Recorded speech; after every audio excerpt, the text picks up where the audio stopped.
5 seconds. Start.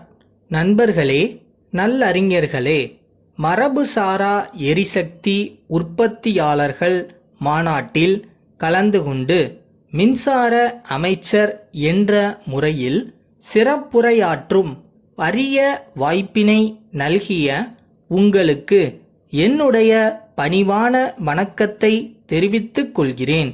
ஒரு நாட்டின் வேகமான வளர்ச்சிக்கு இன்றைய தினம் மின்சாரம் முக்கியமான தேவையாக கருதப்படுகிறது. பல்வேறு வகைகளில் நாம் மின்சாரத்தை உற்பத்தி செய்கிறோம்.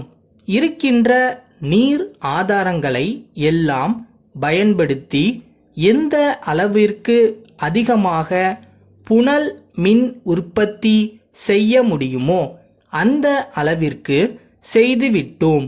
நம்முடைய தேவையை பூர்த்தி செய்ய அனல் மின் உற்பத்தியிலும் அதிக முதலீடு செய்துள்ளோம். அடுத்தபடியாக முக்கியத்துவம் பெறுவது அணு மின் உற்பத்தி. இதற்கு அயல் நாடுகளின் உதவியும் தேவைப்படுகிறது. அணு உலையில் கசிவு ஏற்பட்டால் விபரீதமான விளைவுகளை நாம் சந்திக்க நேரிடும். ஆகையால்தான் நம்முடைய அரசு மரபுசாரா எரிசக்தி உற்பத்தியில் ஊக்கமும் ஆக்கமும் காட்டி வருகின்றது என்பதை தெரிவித்துக் கொள்கிறேன். விவசாயிகளின் வீடுகளில் சாணத்தை எரிபொருளாகவும் எருவாகவும் பயன்படுத்துகின்றார்கள். எருவாக பயன்படுத்துவதற்கு முன் சாணத்தை உரிய முறையில் தயாரிக்கப்பட்ட குழியில் சேகரித்து வைத்து அதிலிருந்து வெளிவரும் வாயுவிலிருந்து மின்சாரம் தயாரிக்கலாம். பெரிய அளவில் இல்லாவிட்டாலும் அந்த வீட்டு உபயோகத்திற்கான மின்சாரத்தை தயாரித்து கொள்ளலாம் என்பதை உங்கள் கவனத்திற்கு கொண்டு வர விரும்புகிறேன். வெளிநாடுகளில் சூரிய சக்தியிலிருந்து மின்சாரம் தயாரிக்கும் முறையை போல நம் நாட்டிலும் தயாரிக்க திட்டமிடப்பட்டு பல மாறுதல்களுடன் இப்போது நடைமுறைப்படுத்தப்பட்டு வருவதை நீங்கள் பார்த்திருப்பீர்கள்.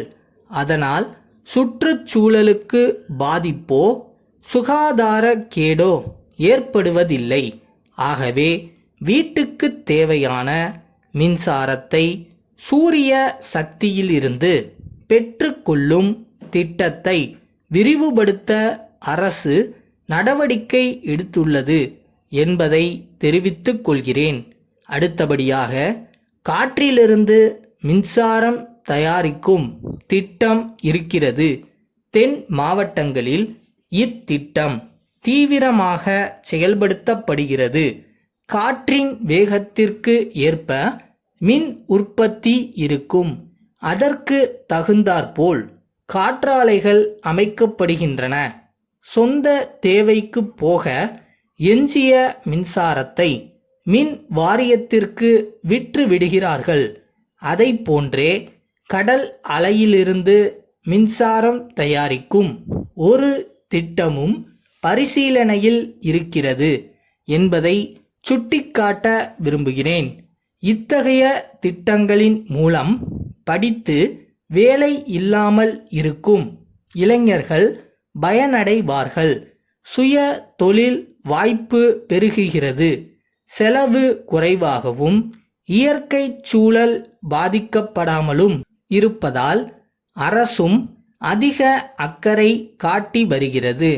இத்திட்டங்களை செயல்படுத்த விரும்புகின்றவர்கள் ஆங்காங்கே நிறுவப்பட்டுள்ள பயிற்சி கூடங்களில் இலவசமாக பயிற்சி பெற்று கொள்ளலாம். பயிற்சி காலத்தில் உதவித்தொகையும் வழங்கப்படும் என்பதை தெரிவித்து என் உரையை முடித்துக் கொள்கிறேன். வணக்கம். திருநெல்வேலி மாவட்ட ஆட்சித்தலைவர் திரு குமரவேல் சென்னை மருத்துவக் கல்வி இயக்குனருக்கு எழுதிய கடிதம். ஐயா, நெல்லை மாவட்டத்தில் கடந்த 2 ஆண்டுகளாக கோடை காலத்தில் ஒரு வகையான தொற்று நோயால் கால்நடைகள் பெருமளவில் இறந்துவிட்டன. அதனால் அவற்றை நம்பி வாழ்க்கை நடத்தி கொண்டிருந்த ஏழை எளிய விவசாய பெருங்குடி மக்கள் பெரும் துயரத்திற்கு உள்ளாகி இருக்கிறார்கள். வறுமையின் கோரப்பிடியில் சிக்கிய சிலர் வாழ்க்கையை தேடி பிற மாவட்டங்களுக்கு குடிபெயர்ந்து விட்டார்கள். இவ்வாண்டும் அத்தகைய ஒரு நிலைமை ஏற்பட்டால் என்ன செய்வது என்று மக்கள் திகைத்து கொண்டிருக்கிறார்கள். அவர்களுடைய அச்சத்தை போக்க வேண்டியது மாவட்ட நிர்வாகத்தின் கடமையாக இருக்கிறது. கோடை காலம் நெருங்கிக் கொண்டிருக்கிறது. நோய் வந்தபின் தடுப்பு நடவடிக்கைகளை மேற்கொள்வதை விட வருமுன் காப்பதே சாலச் சிறந்தது.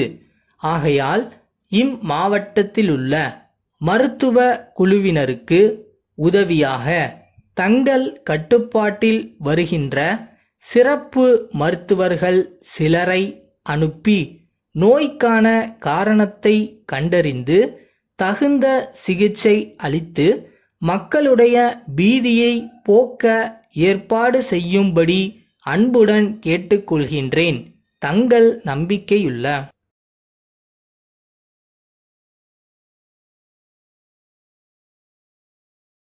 தகுதிக்கு மீறி ஆசைப்படாதுன்னு சொல்லுவாங்க.